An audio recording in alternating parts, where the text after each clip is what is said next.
front right here.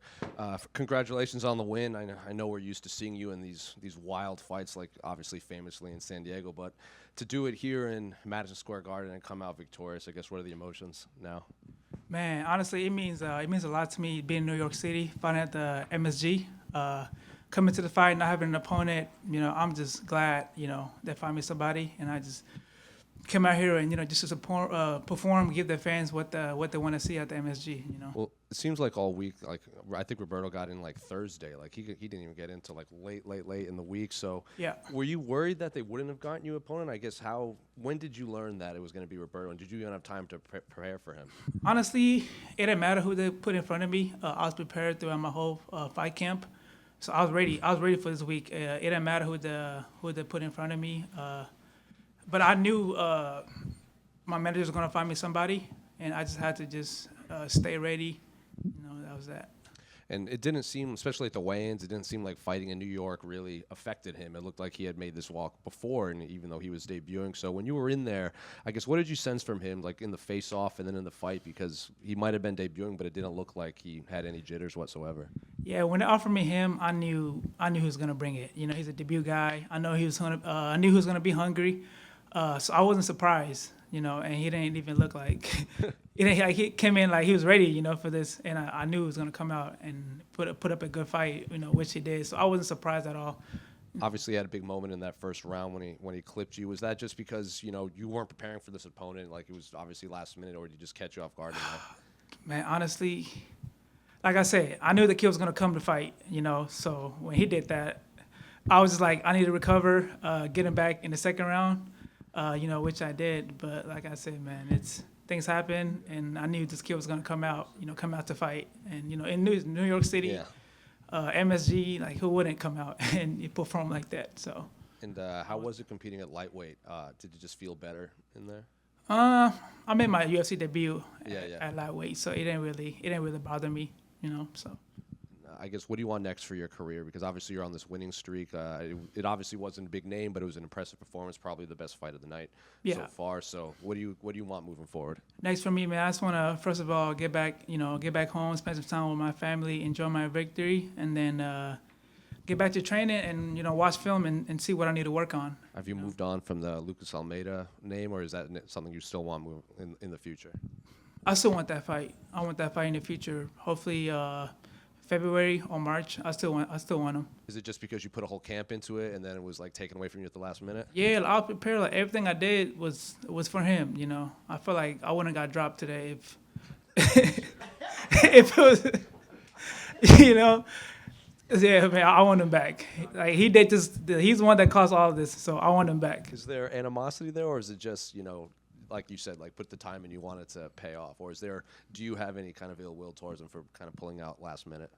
I'm sorry, say that again. Is there any ill will of him kind of pulling the rug out from underneath you last minute, or is it just a professional rivalry?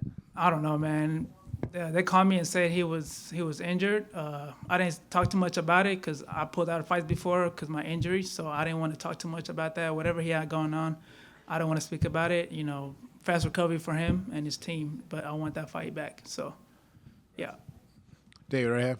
Yes, sir. Obviously, you're in a really stacked division.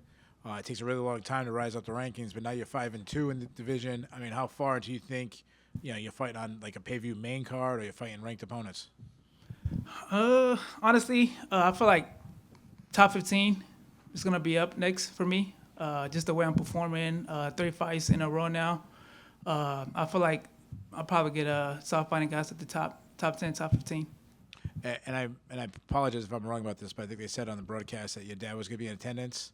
Is that true? Yeah. My dad was here tonight. It's his first time in New York City. He always wanted to come to New York, and I felt like this was the best time, to bring him out, at the MSG. Yeah. How cool of an experience that to fight in the this huge arena, huge card, and then get a huge win. Oh man, it means a lot. It means a lot to me. So I'm just happy. I'm happy to be here. In New York, performing at the MSG, giving the fans what they want to see. So, yeah, it's a dream come true. So, David, yes, sir.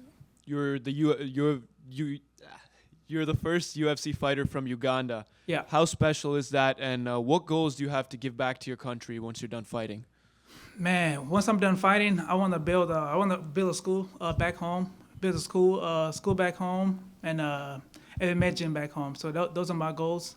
Is to give back to the youth. You know, it's building school for them. You know, so that's the biggest thing on my mind right now.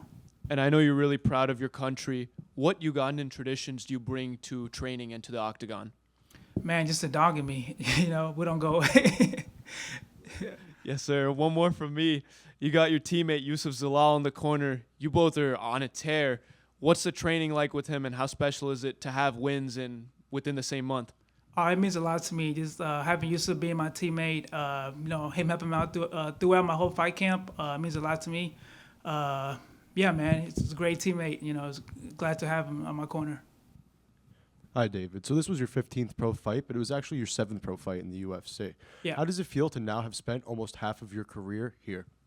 Oh man, it feels wonderful. You know, this is everything I dream. You know, and it's just here, and I'm just living the dream. You know, that's really I'm just living the dream, just trying to have fun, and yeah, just that. You know? So we talked about that Lucas Almeida fight and how you definitely want to get that one back. You're always involved in some very high pace, high action, fun, interesting fights. Yeah. Are there any other names that just in the future or something that you might say, damn, like I know I could put on a show with that guy, or is there really no one specific that comes to mind? No one yet. No one. No one. Hey, David. Yes, sir. Early in the fight, you know, it seemed you were trying to get your rhythm a bit. However, there was a momentum shift, and you started to dominate towards the end of the round. Yeah. You know, when you feel the fight, and that carried throughout the fight, when you feel, you know, the fight completely shifting in your hands and you feel it going your way, what's going through your head, and, you know, were you kind of disappointed you didn't get the finish you may have wanted? Yeah, first round, it was kind of hard for me to find myself. You know, it was hard for me. And then, yeah, you know, got hurt in the first round. I just had to just come back in the second round and recover and just start doing me again. I feel like I started doing me in the second round. First round, I wasn't really finding myself until the second round. So, yeah, man, it's a fight. Things happen. So, it is what it is.